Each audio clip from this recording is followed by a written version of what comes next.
दोस्तों, इंसान जब भी अपने चारों तरफ से परेशानियों से घिरता है तो वह उसी परेशानियों से निजात पाने के लिए वह जल्दबाजी में बड़ा ही खतरनाक फैसला ले लेता है, जिसकी वजह से वह कई लोगों की ज़िंदगियां भी तबाह कर जाता है। आज की घटना में सेम कुछ ऐसी होता है। एक व्यक्ति होता है, अपने चारों तरफ से परेशानी से इस तरह घिर जाता है कि वह अपने पूरे परिवार को तबाह कर जाता है। लेकिन जब लोगों के सामने सच्चाई निकल के आता है, इसे सुनने के बाद लोगों के रोंगटे तक खड़े हो जाते हैं। आखिर क्या था इस घटना में, इस घटना में क्या हुआ, इस घटना की आप पूरी तह तक सच्चाई जानने के लिए इस वीडियो को आज आप लास्ट तक जरूर देखिएगा। नमस्कार दोस्तों, मैं प्रदीप कुमार आपको इस चैनल पर मैं स्वागत करता हूं। दोस्तों, इस चैनल पर अगर पहली बार आप आए हुए हैं, एक बार जाकर अपने ही प्यारे हाथों से आप इस चैनल के नोटिफिकेशन बटन को जरूर दबाएं और सब्सक्राइब कर इस वीडियो को ज़्यादा लोगों तक पहुंचाएं, और इसके लिए हम आपके तहे दिल से शुक्रगुजार रहेंगे। दोस्तों, आज की यह जो सच्ची घटना है, घटना ठीक उत्तर प्रदेश की राजधानी पड़ती है अब लखनऊ, और उसी में एक जाना माना टुंडा कॉलोनी पड़ता है। अब वहीं के रहने वाले होते हैं रमेश गौतम, जिसकी उम्र लगभग 47 साल के आसपास होता है। उनकी अपनी पत्नी भी होती है रेखा गौतम, जिसकी उम्र लगभग अभी इधर 35 साल के आसपास होता है। रेखा गौतम मौके पर जो होता है वहीं पास एक क्लिनिक होता है, उसी में जाकर एक आय का काम किया करती थी।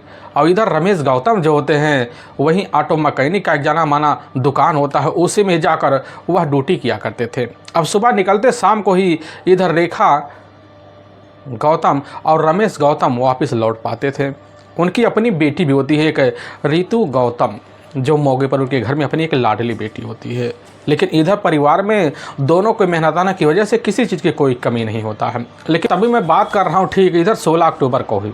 अब शाम का जब टाइम होता है, शाम के टाइम में इधर रमेश गौतम अपने जो होता है ड्यूटी से वापस लौट आते हैं। लेकिन हमारी देखते हैं कि जो पत्नी होती है वह तो अभी लौटी नहीं, क्योंकि लगभग वह 2 घंटे पहले उनसे रोज़ लौट आती थी। लेकिन आज रेखा गौतम दिख नहीं रही है। तभी वो अपनी बेटी इधर ऋतु से पूछते हैं, तो उनकी जो बेटी कहने लग जाती कि माँ जी, आज तो लगभग 2 घंटे हो गए, अभी तक लौटी नहीं है, पहले तो आ जा करती थी। अब रमेश गौतम यही सोच लेते कि हो सकता है वहाँ क्लिनिक में ज़्यादा काम होने की वजह से अब वहीं बिजी हो गई हो। अब हम थोड़ा और इंतज़ार कर लेते हैं। और रमेश गौतम जो था अपने कमरे में मौके पर जाकर आराम फरमाना जब शुरू कर देते, 1 घंटे का वक्त बीत जाता है। बाहर निकलते देखते कि अभी तक रेखा नहीं दिखाई दे रही है। और उसी वक्त अपनी बेटी ऋतु कहने लग जाते हैं कि आखिर तुम्हारी माँ रह कहाँ सकती है। लगभग रात को अब इधर 9:30 बजे के आसपास का टाइम होने वाला है। लेकिन उनकी जो बेटी ऋतु कहने लग जाती कि हमें नहीं पता कि पिताजी माँ कहाँ रह गई। और रमेश गौतम जो होते हैं उसी वक्त पहले जाते अपने कॉलोनियों में काफ़ी घर पूछताछ करते हैं, लेकिन पता चलता है रेखा अब वहाँ पर भी नहीं लौटी।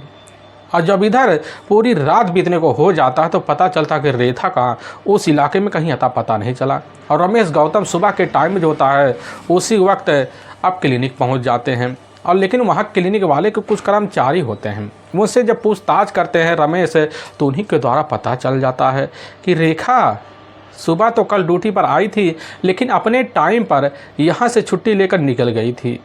यह बात जैसे उनके सामने आता उसी समय ऐसे लगता है कि आज हमारे पैर नीचे से ज़मीन से खिसक गई कि आखिर रेखा ना फ़ोन रिसीव कर रही है और ना उसके घर आने का हमें कोई अब जो होता है इरादा दिख रहा है।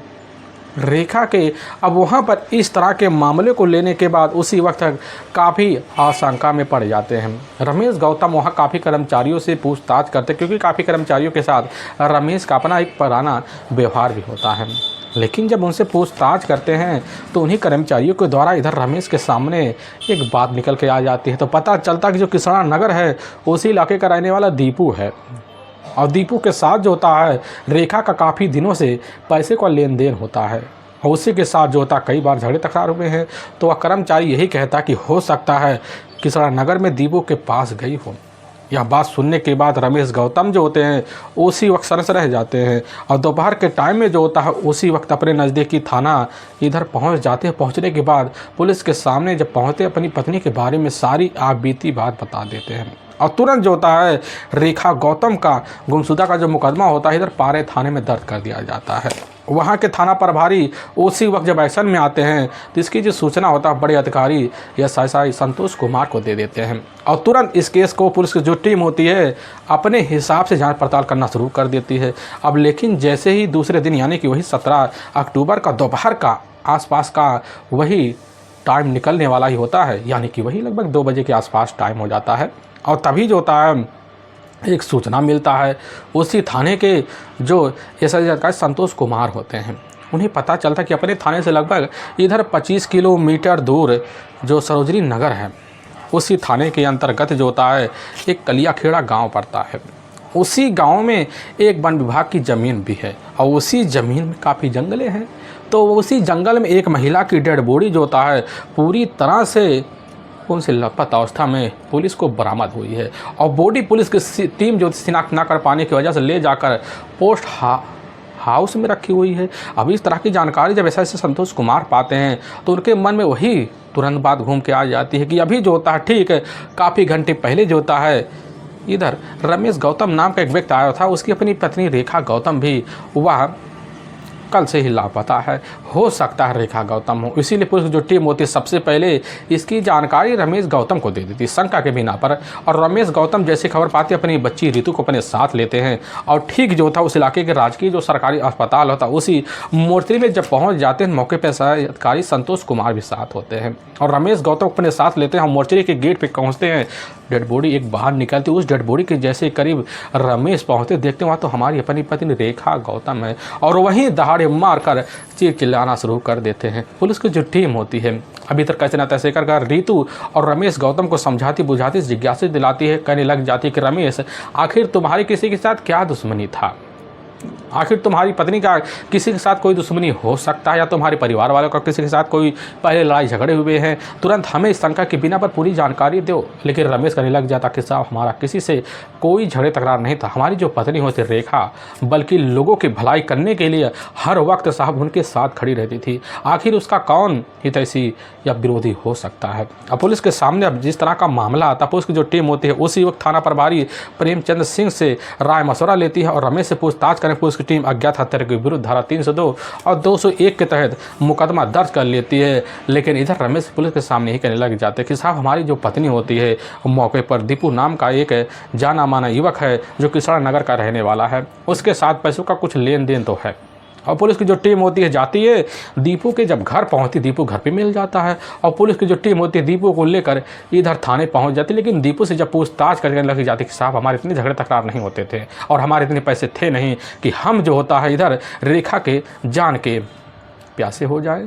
पुलिस की जो टीम होता है जब पूछताछ करती है तो इधर जो होता है खुद पुलिस के सामने दीपू एक बात चौंकाने वाली कह जाता, कहने लग जाता कि साहब असल में जो रेखा गौतम है उन्हीं के अपने ही पड़ोस के रहने वाला इधर शाहिद होता है और शाहिद और रेखा के बीच साहब कई बार झगड़े तकरार हुए हैं, यहाँ तक कि शाहिद ने कई बार रेखा को इस दुनिया से मिटाने की धमकी खुद दे चुके हैं। इसकी जानकारी हमें रेखा के द्वारा थी क्योंकि रेखा से हमारा बहुत दिनों से बनता था और उसकी बातें हमारे सामने जरूर आ जाया करते थे। और पुलिस की जो टीम होती है जैसी ही बात पता पाती है उसी वक्त एक टीम लेती है।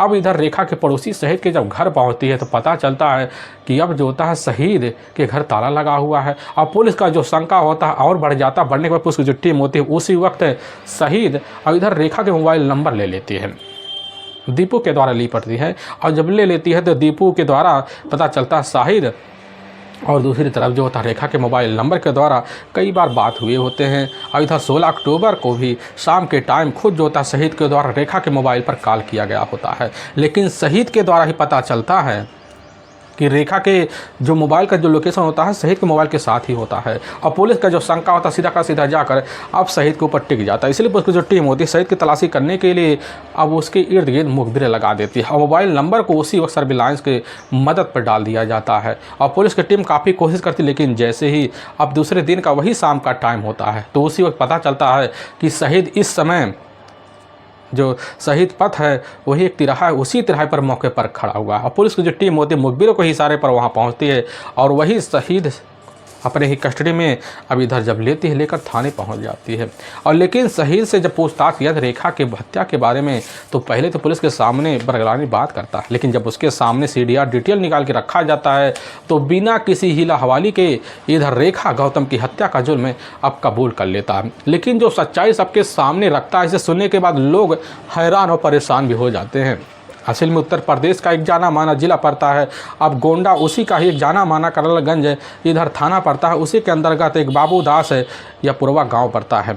उसी गांव का ही रहने वाला शहीद अली होता है। उसके परिवार में उसकी अपनी पत्नी भी होती है और उसके टोटल इधर 2 बच्चे भी होते हैं, जिसमें दोनों के दोनों अब बेटियां होती हैं। छोटी बेटी होती है फातिमा, और इधर जो होता है अपने पूरे परिवार का पालन पोषण करने के लिए कुछ साल पहले इस तरह मजबूरी जूझ पड़ता है। वह समझ जाता है कि गांव में रहकर मेहनत मजदूरी से हमारे परिवार का खर्चा बर्चा अब चलेगा नहीं, तभी शहीद फैसला लेकर साल 2016 में अब लखनऊ आ जाता है। और जब लखनऊ आ जाता है तो अब जो होता है वहाँ जाकर मौके पर जो टुंडा कॉलोनी होता है, कुछ उसके अपने करीबी दोस्त होते हैं, उन्हीं के साथ जो होता है उसी कॉलोनी में अब रहना जब शुरू कर देता है तो अपने ही बलबूते जो होता एक टेम्पू एक मालिक से मिलकर चलाने के लिए परमिशन मांग लेता है। अब वह जो तो टेम्पू चलाना जब शुरू कर देता है तो उसके पास जो होता है काफ़ी महीनों के अंदर ठीक ठाक जब पैसे आ जाते हैं तो उसी अपने दोस्तों से मुलाकात करके जो होता है उसी समय जो होता है जो टुंडा कॉलोनी पड़ता है, उसी कॉलोनी में कुछ कमरे सरकार द्वारा आवंटित किए जा रहे होते हैं।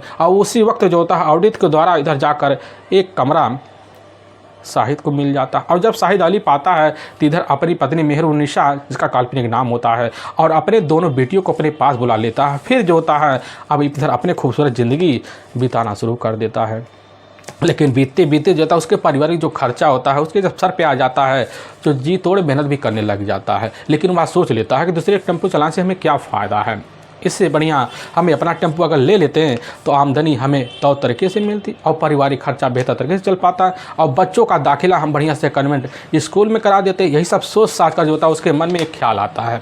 और तभी इसी बीच जो होता शहीद अली के ही पड़ोस के रहने वाले होते हैं इधर रमेश गौतम, उनके परिवार में उनकी अपनी पत्नी अब रेखा भी होती है। और पड़ोसी होने के नाते जो होता शहीद अली जो होता है इधर रमेश गौतम से काफ़ी करीबी बना लिया होता है, आना जाना बराबर होता है। आने जाने की वजह से एक दिन जाकर अपनी परेशानी जो होता है रमेश के सामने करने लग जाता कि यार अगर हम एक टेम्पो ले लेते क्या हमारी ज़िंदगी सही रास्ते पर आ जाएगी। और रमेश जब यह बात सुनने करने लग जाता, हाँ क्यों नहीं, अपना भाई टेम्पू तो अपने मालिक की होती है और मालिक तुम बन जाओगे। और यह बात जैसे रमेश का अब शहीद अली सुनता करने लग जाता कि यार एक टेम्पू ना आप दिलवा दो, क्योंकि हम जानते हैं आपका पकड़ जो होता है इस एरिया में काफ़ी बड़े बड़े लोगों से है और मिल जाएगा, किस्त हम बराबर भरते रहेंगे। और यह बात जैसे रमेश सुनता है इसकी जानकारी जाकर अपनी पत्नी रेखा को दे देता है। अब रेखा इधर जैसी खबर पाती उसी वक्त अपने पति का राय मशवरा लेती, क्योंकि रेखा जो होती है बहुत ही एक चालाक किस्म की औरत होती है। उधर रेखा भले 2 बच्चों की माँ होती है लेकिन देखने में उसका जो मिजाज होता है, बोलने का जो तरीका होता है बड़े मीठे मीठे तरीके वाला होता है। उसकी चलचलापन देखकर काफ़ी वक्त जो होते उसके करीब कर टिक नहीं पाते थे। लेकिन यहाँ बात जैसे ऑटो वाली जाकर सामने रेखा का आता है तो रेखा उसी समय कहने लग जाती कि ठीक है, हमारे पास जो होता है एक ऑटो पड़ा हुआ है, उस ऑटो को हम जो होता है इधर शहीद को दे देते हैं। और इसकी खबर रमेश जाकर शहीद को देता है और शहीद उसी समय जो होता है समझ जाता है कि बस करो ऑटो का मालिक हम बन जाएंगे। और जाकर रेखा से बात कर लेता और रेखा कुछ पैसे लेकर ऑटो उसको सौंप देती है और यहाँ तक कि किस्त भी बना देती है। अब इधर ऑटो जब पाता है, पाने के बाद शहीद जो होता अली उस समय ऑटो को इधर अवध जो अस्पताल होता है, जो इफ्को गार्डन होता है, उसी से लेकर जो पार्क कॉलोनी होता है होता हुआ रोज उससे जो चौराहा होता है वहाँ तक बराबर सवारियों को ढोने का कार्य किया करता था। अब उसकी आमदनी बढ़ जाती है। अब 2017 से उसकी ज़िंदगी का खूबसूरत तरीके से शुरुआत हो जाता है और परिवार में अब पैसे की कमी उसको कभी आभास नहीं होता था। लेकिन तभी जो होता है साल 2017 के ही इधर लास्ट में जो होता है अचानक अपना टेम्पो लेकर जो होता है जैसे नहरिया अस्पताल के पास पहुंचता तो वहां पुलिस की अब चेकिंग लगी होती है। तो पुलिस की चेकिंग के दौरान उसके जब ऑटो के कुछ कागज़ चेक किए जा रहे थे पता चलता है ऑटो जो होते हैं अब यह चोरी के होते हैं। उसी समय उसको दिल को बड़ी तेज धक्का लगता है कि आखिर रेखा अपनी हितैषी होने के नाते इतना बड़ा घाव हमें कैसे दे सकती है। उसके मन में उसी वक्त काफ़ी तरह तरह के विचार आते हैं। लेकिन गाड़ी चोरी होने की वजह से अब जो होता है इधर साहिल पुलिस के कर्मी, जिसकी वजह से वह जेल चला जाता है और 3 महीने का जब वक्त निकालने के बाद अपने जब घर पहुँचता, अपनी पत्नी मेहरुन्निसा के हाव भाव को देखता हुआ चौंक जाता, उसके पैर नीचे ज़मीन खिसक जाता। पता चलता है कि उसकी जो अपनी पत्नी होती, जो बेगम होती है मेहरुन्निसा, कहने लग जाती कि अब हम तुम्हारे साथ कतई रहना नहीं चाहते हैं और हम तुमसे तलाक लेना चाहते हैं, क्योंकि तलाक के बगैर हमारी ज़िंदगी नहीं चल पाएगी। अब इस तरह की जब बात खुद जो होता है इधर जाकर अब साहिल सुनता, उसी समय बड़ा चम्हे पड़ जाता है, लेकिन तलाक देने के लिए कतई वह राजी नहीं होता है।